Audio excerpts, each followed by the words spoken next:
Hey guys, welcome to Cricket Fanatics magazine. This is the daily show. I'm your host Khalid Mohidin, and this is the major talking points in South African cricket.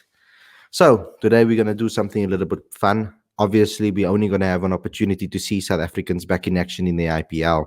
So I'm going to take you through a few videos this week where I'm going to basically dissect it into categories. So in today's video, I'm going to talk to you about the top South African bowlers in the IPL. So arguably the best bowler in the IPL currently, based on his last season, must be KG Rabada. Now, KG had a phenomenal season last season, even though it was cut short. Now, he's not really experienced as you would think. He only has 18 games behind him, and that's obviously because of his age and when he got cited as one of the players to play in the IPL. But he has 31 wickets to his name at an average of 17.93.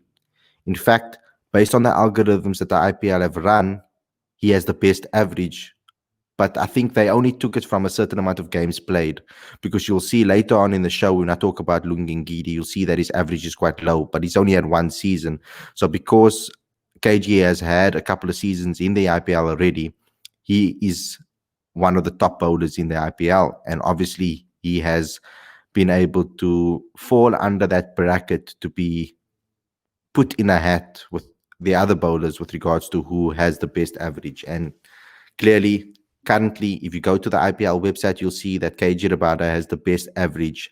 So my understanding about the stats that they've shown on the IPL website is that they've considered people that have played probably in 2 seasons or more.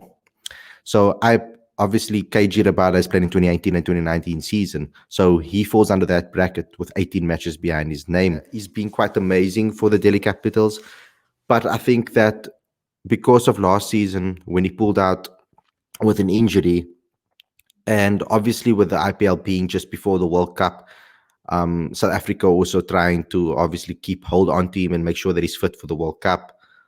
KG pulled out, and the Delhi Capitals performances kind of decreased. They didn't play as well as they played with him in the side. Of course, if you're losing a guy that is taking 20 wickets for you in one IPL season, then it's going to catch up to you eventually.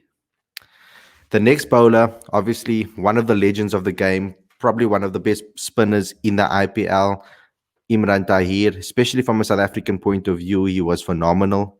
Playing for the Chennai Super Kings, he was part of that championship team in 2018, and really is phenomenal. He always takes 2 wickets, mainly every single game. He's always on the wicket tally. He's always taking wickets. He's always striking at the right times. He's always putting his team in a strong position. So obviously Imran Tahir is a phenomenal player, and I'm hoping that for the next T20 World Cup next year, that he would be in contention for that he will be in contention for a spot for that spinner position. He can still a lot for him to offer South Africa in the shortest format.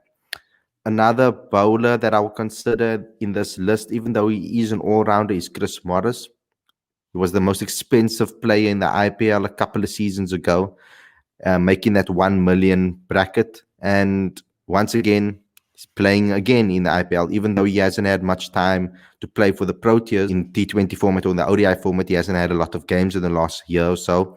The IPL definitely sees his value. He actually comes into the Royal Challengers Bangalore side. Now, Royal Challenge Bangalore is one of those teams that I feel is the best team never to win the title. It's incredible that they've had so many talented teams over the years. For the last 3-4 seasons, they've had AB de Villiers and Virat Kohli, 2 of the best batsmen possibly that ever lived in the T20 game. Both of them in the side, and they had Chris Gayle before, and they still couldn't pull it off.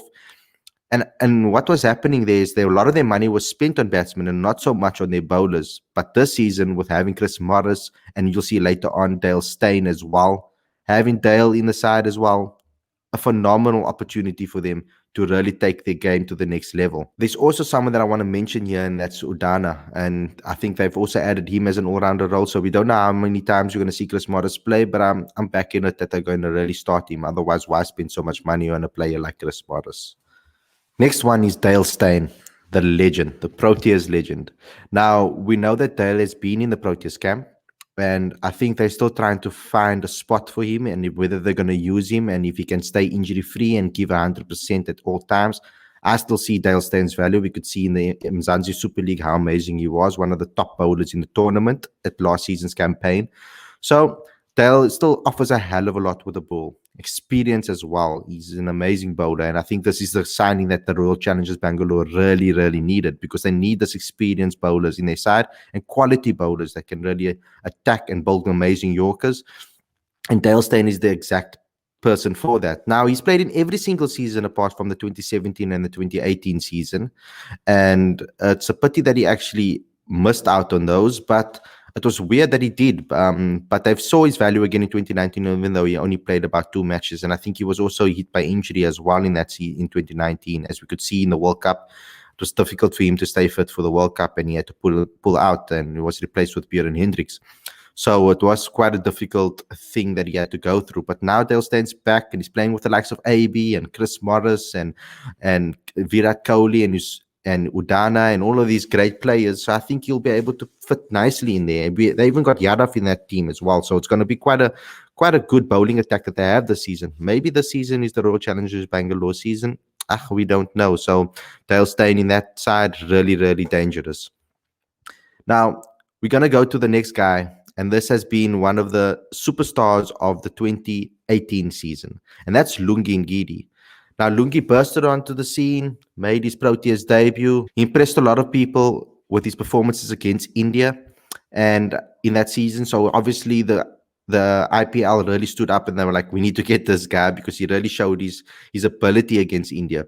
In Lungi Ngidi's one and only season in the IPL, which was in 2018, and when the Chennai Super Kings lifted the title, he played 7 games, took 11 wickets at an average of 14.18 and an economy of 6. He was phenomenal for the Chennai Super Kings that season and helped them lift the trophy.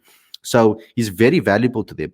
And I think his ability to bowl at the death and his ability to take the new ball, second to none. I mean, he's one of the best limited overs cricketers in the world at the moment. And I think that he can really, really show his stature and back my statement up by playing amazingly in this IPL. So we really hope we're going to see Lungi Ngidi play more games and really help Chennai Super Kings get their championship back from the Mumbai Indians. The next one is a little bit of a surprising one to me, Hardisful Yun.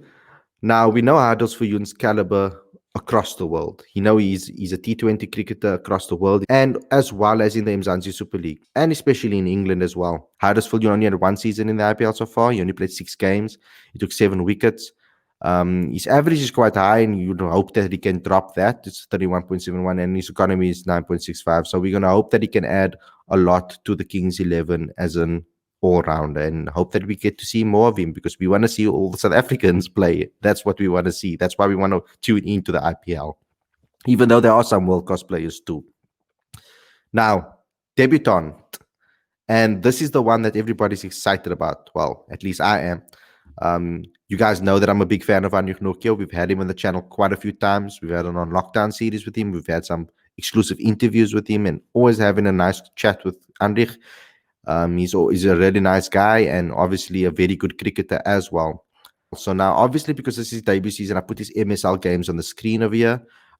You know, his claim to fame was when he came on to the first inaugural Mzansi Super League, and he was bowling 150 plus, and he really hassled AB de Villiers. So once again, we're going to have to see him and KG Rabada team up, and that is going to be so exciting to see KG Rabada, Anrich Nokia running down the wicket, bowling at Kohli, bowling at AB de Villiers, bowling at Faf, bowling at David Miller. It's going to be an exceptional tournament where we're going to see a lot of our Proteas guys go head to head. And I hope that Anrich gets a solid start and consistent starts in the Delhi Capital side. I would really like to see him play more. So guys, tell me about the battles that you're excited to see.